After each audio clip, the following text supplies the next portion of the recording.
In 2019, Omega introduced the Speedmaster Professional Apollo 11 50th Anniversary Limited Edition in Moonshine Gold. It's a very long name for a beautiful watch. It was the first watch to be in Moonshine Gold. And Moonshine Gold is Omega's own alloy for yellow gold that is slightly paler. Normally yellow gold consists of 75% gold and 25% copper. In this case, in Moonshine Gold, it's 75% gold, it's 14% silver, 1% palladium and only 9% copper.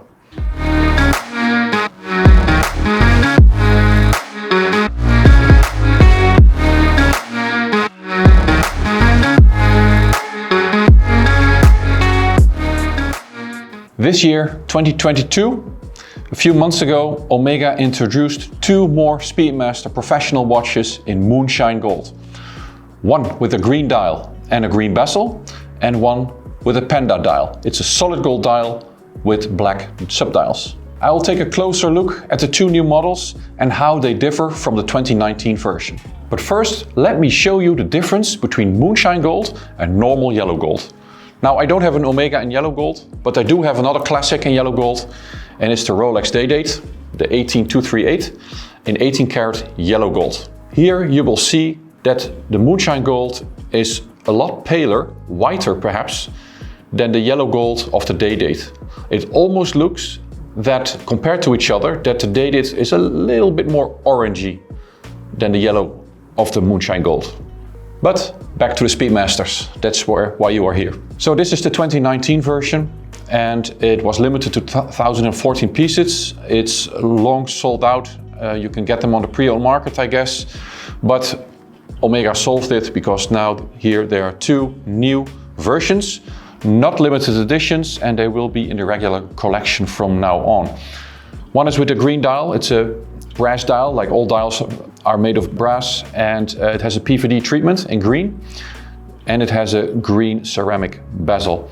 The other one has a solid gold dial, just like the 2019 version, but with a sunburst finish instead of a vertical brushed finish, and it has 3 black subdials.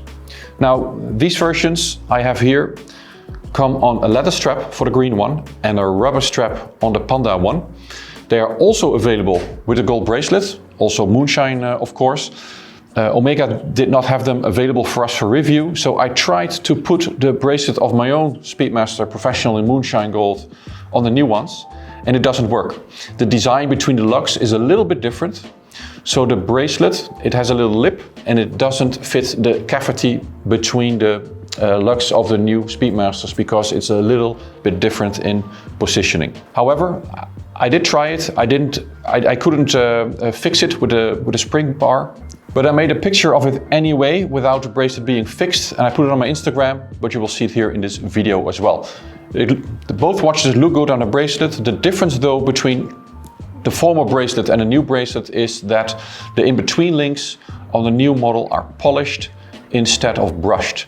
And also the clasp doesn't taper to 14mm but 15mm, and it has the easy adjustment system. With this clasp there's just an extra hole in the clasp, so you need to resize it yourself with a tool or a toothpick. And on the new version it has an easy system for you to use without tools, so you can extend it a little bit. So both new versions have caliber 3861 inside. That's the same movement that is in a regular Speedmaster Professional Moonwatch master chronometer, as well as it was used in the 2019 version in gold and the Apollo 11 version in stainless steel, as well as in the Snoopy that I'm wearing here today. It also has that 3861 movement. It's based on a previous movement, so the 1861, but about 50% of the parts has changed. For example, that now there is a coaxial escapement and it has a silicon balance spring. Also, the movement in these two new Moonshine Gold watches is exactly the same as in the steel Speedmaster Professional Moonwatch. The one in the 2019 version is a little bit different because the bridges are in Moonshine Gold as well. So you could say this one is a little bit more luxurious or perhaps a bit more special. But the movement as such, the construction, the performance, the accuracy, it's exactly the same as within these two new models. Both watches have a transparent display back, so you can see and witness the movement. It has a screw down case back. Water resistance is poor as always, so 50 meters.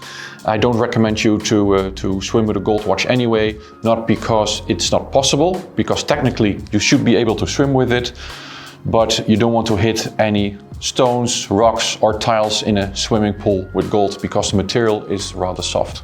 On both watches, all the hands except for the chronograph second hand are made of gold. Both are Moonshine gold, except for the Panda one, they have received the black PVD treatment, so there's more contrast on the gold dial. On the green one, you will see that everything is in Moonshine gold, except for the chronograph second hand. It has a PVD treatment in Moonshine, but the hand is made of lightweight material because otherwise it's too heavy for a chronograph. So that's the reason why a chronograph hand is not made of gold.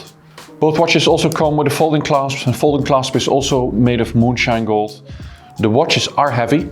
They are around 130 grams each.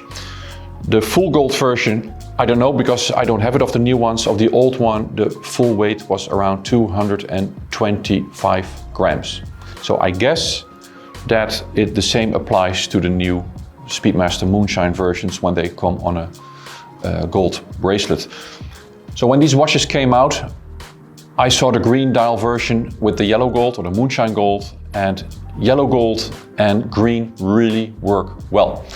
However, I feel that dial is a little bit too dark, and as we are in the Netherlands, the weather is not always bright and shiny or sunny.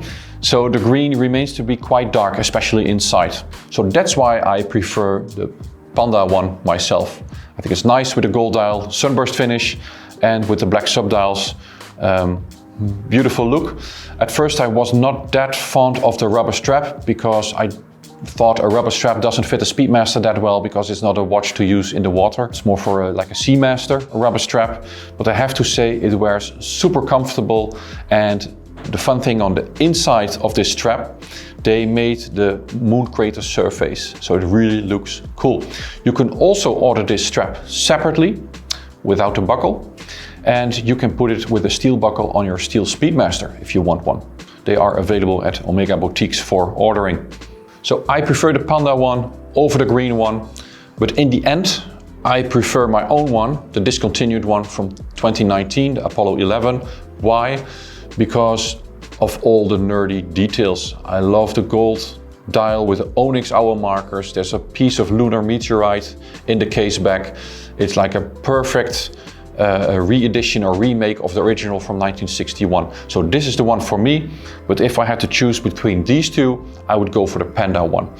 And if I have to be honest, I would buy it on a gold bracelet. Now there's of course a price difference. This watch on a rubber strap, as I have it here, is 30,400 euros. On the full gold with the bracelet, it is 42,000 euros. The green one on the leather strap has a retail price of 28,400, and with the gold bracelet, it's 40,100 euros. So that's a little bit more than when this watch came out. When this watch came out, it was 32,800. And meanwhile, the last 3 years, prices have increased. This watch is not for sale anymore. They go on Chrono24 between 50 and 60,000 euros. So the price development has been quite steep, you could say, but I think that goes for all watches. And in the end, a gold watch is much more expensive than steel, not only because of the material, but also because of the tooling. And then there's the marketing part. Gold watch needs to be exclusive. So there's a premium or a markup for that as well. So it doesn't have to do with logic, it's just, are you able and willing to pay that much more money for a gold watch? In the past I never was, but I have to say I saw this watch and I fell in love, and I think that's the key thing. You need to fall in love with this watch to spend that much money on a gold Speedmaster or any gold watch basically. So let me know which one you prefer. Is it a gold Panda? Is it a green one? Or do you agree with me and you like the 2019 model best?